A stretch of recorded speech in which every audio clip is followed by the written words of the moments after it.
Bismillahirrahmanirrahim. Assalamualaikum warahmatullahi wabarakatuh. Selamat pagi, salam sejahtera. Pada pagi hari ini, alhamdulillah kita dapat bersilaturahim dalam acara Bangun Jawab.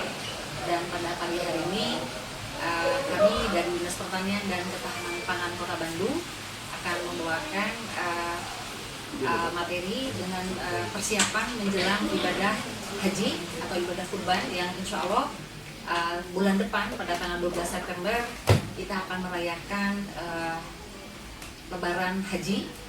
Dan sesuai dengan tupoksi yang ada di Dinas Pertanian dan Ketahanan Pangan Kota Bandung, kami bertanggung jawab dalam mempersiapkan masyarakat mengetahui tentang persyaratan hewan kurban yang setiap tahun syukur alhamdulillah jumlah hewan kurban atau ternak kurban yang dilaksanakan oleh masyarakat Muslim Kota Bandung itu setiap tahun meningkat.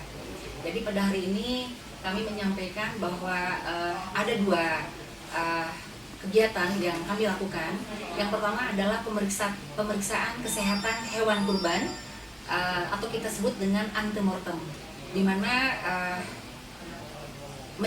sebulan menjelang Lebaran Haji biasanya sudah terlihat di jalan-jalan raya banyak hewan kurban yang dipasarkan atau dijual oleh para pedagang hewan kurban. Kami menghimbau kepada masyarakat yang akan membeli hewan kurban itu harus sehat dan layak. Sehat itu adalah tidak mempunyai terkena penyakit hewan. Yang terlihat adalah misalnya beberapa penyakit yang pada hewan kurban itu adalah yang terlihat adalah yang pertama sakit mata, itu matanya memerah atau pink eye. Yang kedua juga ada penyakit orf atau cacar di mulut, dan ketiga adalah skabies atau penyakit kulit. Nah, jadi kalau misalnya ada hewan kurban yang mempunyai penyakit seperti itu tidak boleh dibeli oleh masyarakat yang akan melaksanakan ibadah kurban. Dan yang kedua adalah layak. Tadi saya sampaikan ada dua persyaratan sehat dan layak. Layak yang pertama adalah dari persyaratan secara agama. Untuk domba harus berumur minimal 1 tahun dengan sudah giginya tanggal 1 pasang. Dan untuk sapi persyaratannya adalah 2 tahun umurnya dan ditandai dengan sepasang tanggal giginya. Kalau misalnya masyarakat Kota Bandung membeli ternak kurban tidak sesuai dengan syariat agama Islam, misalnya umurnya atau usianya belum memenuhi syarat, itu sangat disayangkan karena sudah jelas-jelas bahwa persyaratan untuk hewan kurban adalah dari usia ini dari syariat agama Islam. Untuk sekali lagi untuk domba adalah 1 tahun umurnya minimal, dan untuk sapi minimal 2 tahun dengan ditandai dengan tanggalnya sepasang gigi. Itu adalah persyaratan-persyaratan. Dan yang kedua tidak boleh cacat. Hewan kurban yang cacat, misalnya kakinya timpang atau mungkin ada, mohon maaf, ada skrotumnya yang enggak simetris, itu tidak diperbolehkan untuk dijadikan hewan kurban. Jadi ada dua persyaratan, yaitu layak. Sekali lagi saya sampaikan, berhati-hatilah masyarakat Kota Bandung yang akan membeli ternak kurban harus memenuhi dua persyaratan, yaitu sehat dan layak. Sehat tidak mengandung penyakit, dan layak ada dua, dari saat syariat agama Islam, dari umur, dan yang kedua tidak cacat. Dan kami sampaikan bahwa persiapan yang sudah Dinas Pertanian dan Ketahanan Pangan lakukan, kami menyediakan kalung sehat. Di sini ada layak dan di sini ada sehat, ya. Nah, di sini ini nanti pada saat 2 minggu sebelum hari Idul Adha ada tim antemortem yang kami akan lepas, itu kurang lebih sebanyak 70 orang, di mana personilnya melibatkan petugas kami dari Dinas Pertanian dan Ketahanan Pangan Kota Bandung dan kerjasama dengan PDHI atau Persatuan Dokter Hewan Indonesia cabang Provinsi Jawa Barat. Jadi kita kurang lebih 70 orang diterjunkan, dibagi 6 tim, bergerak ke seluruh penjuru di Kota Bandung, ke seluruh wilayah Kota Bandung untuk memeriksa hewan-hewan kurban yang dipasarkan yang ada di area di wilayah Kota Bandung. Jadi harus masyarakat yang akan membeli hewan kurban ini harus membeli hewan kurban baik sapi maupun domba yang sudah dikalungi ini kalung sehat. Ini sehat dan ini layak ya, jadi ada 2 persyaratan. Dan ini yang paling penting ada tahun 2016. Nah, jangan sampai ada yang membeli hewan kurban yang tahunnya, mohon maaf, ada yang pedagang nakal itu mempergunakan tahun kemarin 2015. Berarti itu menunjukkan apabila ada kalung sehat tapi tahunnya bukan 2016, berarti hewan kurban tersebut belum kami periksa. Nah, ini jadi sekali lagi dihimbau, ini membelilah hewan kurban yang dikalungi kalung sehat oleh kami dan tahunnya ada 2016. Apabila ditemukan ada pedagang hewan kurban yang memberikan kalung sehat tahunnya berbeda, itu harus segera diinformasikan kepada kami, karena itu berarti pedagang hewan kurban tersebut sudah melakukan hal-hal yang tidak sesuai dengan persyaratan ya, belum diperiksa hewan kurbannya. Dan yang paling penting, kami melakukan kalau memang ada hewan kurban yang tidak sehat, misalnya ditemukan ada yang cacar yang bisa sampaikan, ada yang koros atau cacar, ada yang sakit mata dan juga ada skabies, itu biasanya kami pisahkan. Jadi tidak langsung dikasih kalung sehat ya. Nah, berdasarkan data yang kami peroleh bahwa pada tahun 2015 sebagai gambaran bahwa jumlah sapi yang dipasarkan untuk dijadikan hewan kurban atau ternak kurban sejumlah 4.774 ekor. Di mana dari hasil pemeriksaan tim yang kami terjunkan, dari 4.774 ekor itu untuk yang sehat sejumlah 4.774 ekor, yang sehat 4.758 ekor, dan yang tidak layak sebanyak 16 ekor.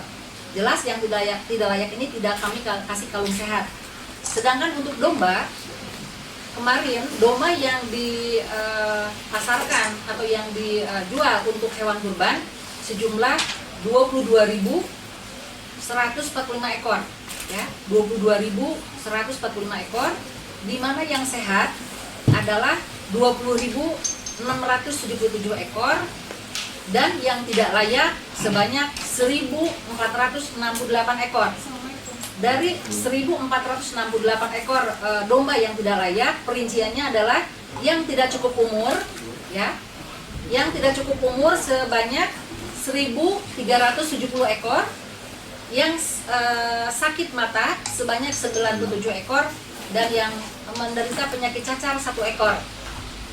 Nah, ini menunjukkan bahwa dari domba itu ada yang tidak cukup umur sebanyak 1.370 ekor. Makanya kami menghimbau berhati-hatilah kepada masyarakat Kota Bandung untuk memilih sapi maupun domba harus yang sudah cukup umur.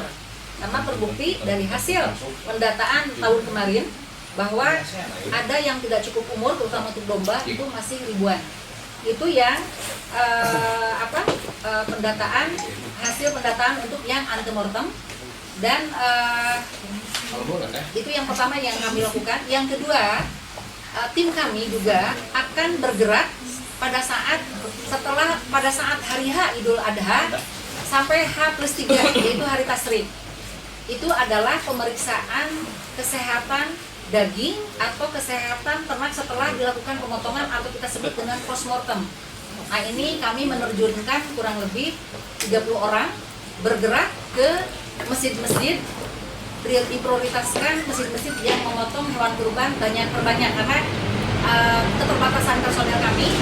Jadi kami bergerak pada hari H Idul Adha sampai H+3 atau hari Tasyrik ya. Dan upaya kami untuk sebagai salah satu solusi karena keterbatasan petugas yang melakukan postmortem atau pemeriksaan pada saat penyembelihan, kami melakukan pelatihan bagi pengurus DKM se-Kota Bandung. Dan perlu kami sampaikan bahwa petugas DKM yang sudah kami latih dalam rangka memilih ternak kurban yang sehat dan layak, dan bagaimana menghandling pada saat hari H Idul Adha-nya, bagaimana menyembelih hewan kurban secara syariat Islam, bagaimana memanage setelah sebelum dipotong, disembelih hewan kurbannya. Nah ini kita sudah melatih sampai dengan tahun 2016 itu kurang lebih ada 700 orang pengurus DKM yang sudah kami latih untuk diberikan pelatihan tentang yang tadi saya sampaikan, bagaimana cara memilih hewan kurban yang sehat dan layak, dan bagaimana cara menghandling hewan kurban pada saat hari hanya. Nah ini untuk tahun 2016 kami ada 5 angkatan, masing-masing angkatan 50 orang, dan kami sudah melakukan pelatihan sebanyak 3 angkatan. Jadi tinggal 2 angkatan lagi yang akan kami lakukan pelatihan, di mana pada hari Senin besok kita akan latih pengurus DKM sebanyak 50 orang untuk angkatan yang keempat. Dan ini ada kesempatan yang baik untuk angkatan kelima. Ini kita menyediakan masih 50 orang pengurus DKM yang insya Allah akan kami laksanakan pada awal bulan September. Barangkali ada pengurus DKM yang belum pernah mengikuti pelatihan, silahkan menghubungi kami dan insya Allah kami akan prioritaskan untuk mengikuti pelatihan ini, karena 50 orang untuk angkatan terakhir yang akan dilaksanakan pada awal September ini belum ada pesertanya. Jadi silahkan, masih kita dibuka untuk 50 orang pengurus DKM. Ini adalah salah satu upaya dari Dinas Pertanian dan Ketahanan Pangan Kota Bandung. Meskipun petugas kami tidak datang ke masjid-masjid tempat penyembelihan ternak kurban, tetapi kalau pengurus DKM ini sudah kami latih, insya Allah tata cara dari mulai seleksi hewan kurbannya sampai tata cara pemotongan hewan kurbannya, insya Allah, karena kami bekerja sama dengan MUI Kota Bandung untuk pelatihan ini. Jadi kami selalu melibatkan bagaimana secara syariat Islam memotong hewan kurban yang sesuai dengan syariat Islam. Dan untuk yang postmortem, ini mungkin terakhir kami laporkan bahwa pada tahun 2015 berdasarkan hasil pemeriksaan tim yang kami terjunkan pada saat hari H Idul Adha sampai H+3 hari Tasyrik, bahwa jumlah hewan kurban yang diperiksa itu karena keterbatasan kami ini untuk sapi sebanyak 7.221 ekor dan untuk domba adalah 14.272 ekor. Ini yang terperiksa oleh petugas kami. Untuk hati sapi yang diafkir itu ada kurang lebih 107,9 kilo, dan untuk hati domba yang diafkir ada 28,60 kilo. Nah ini rata-rata hati sapi maupun domba yang diafkir ini adalah yang mengandung cacing hati. Jadi petugas kami langsung membuang hati baik domba maupun sapi yang memang sudah positif mengandung cacing hati. Nah inilah pentingnya kenapa harus ada orang yang memahami tentang penyakit-penyakit, meskipun itu bukan pegawai petugas kami, tetapi dengan kita bekerja sama dengan pengurus DKM, insya Allah pemotongan hewan kurban itu akan difahami oleh para pengurus DKM. Nah itu mungkin informasi yang perlu kami sampaikan kepada masyarakat Kota Bandung, bahwa sekali lagi karena bulan depan, tepatnya pada tanggal 12 September kita akan merayakan Hari Raya Idul Adha. Kami menghimbau sekali lagi, berhati-hatilah dalam membeli hewan kurban yang tadi saya sampaikan. Sudah dikalungi kalung sehat, layak dan sehat. Jangan terburu-buru membeli hewan kurbannya, karena harus sesuai dengan persyaratan-persyaratan yang sudah saya sampaikan. Demikian mungkin informasi yang perlu kami sampaikan dari Dinas Pertanian dan Ketahanan Pangan Kota Bandung. Semoga bermanfaat untuk masyarakat, terutama umat muslim yang akan melaksanakan ibadah kurban sebentar lagi. Demikian, terima kasih. Wassalamualaikum warahmatullahi wabarakatuh.